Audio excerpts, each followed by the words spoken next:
Hey there, SLEC. I am the real life Ken Whitfield. And hey, part of what we do in the SLEC is marine life rescue.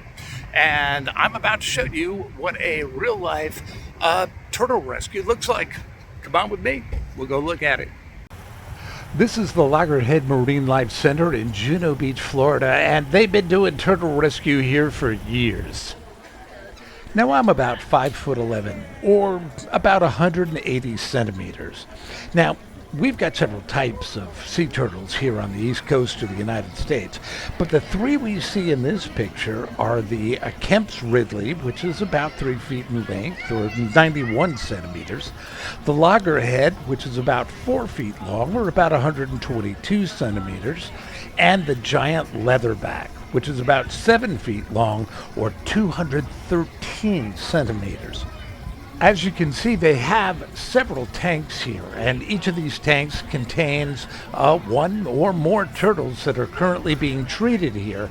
And of course, they're being treated for injuries at the veterinary clinic here at the Marine Life Center.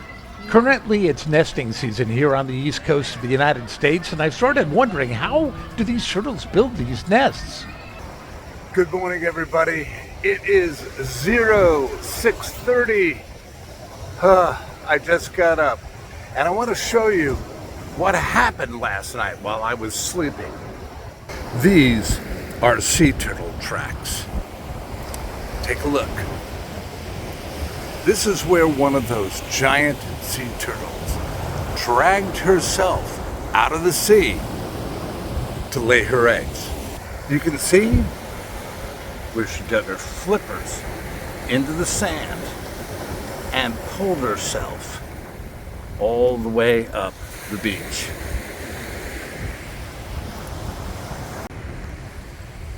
And as we follow the turtle tracks on up the beach, we get to the high tide mark. And here it is. Here is her nest, right above the high tide line. Don't ask me how the turtles know where the high tide mark is, but they do. You can see where she's dug this mound and laid her eggs. Right? And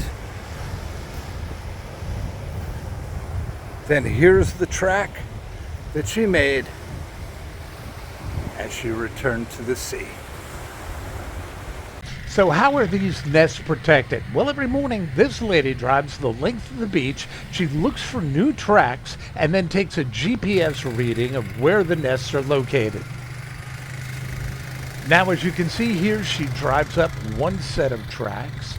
She stops. She takes her GPS reading of where the nest is located.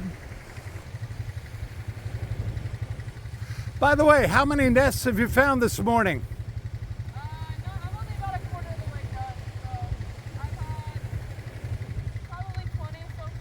All right, great, thank you. Yeah. And when she's done, she backs down the other set of tracks, and so she covers those up as well.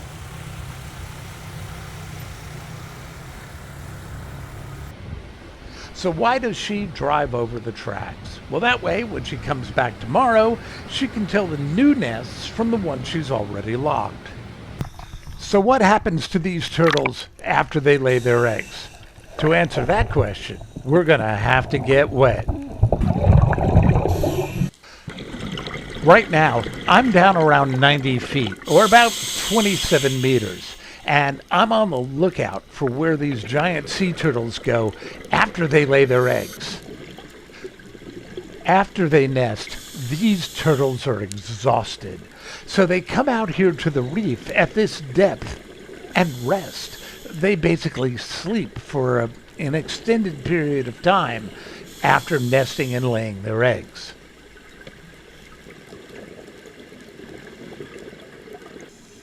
And here's another one, a mother loggerhead sleeping underneath this ledge. And while we were down there, one of the locals came by for a visit.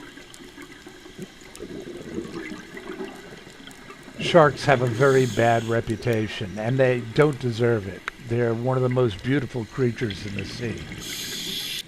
So let's keep looking around and let's see what we can find.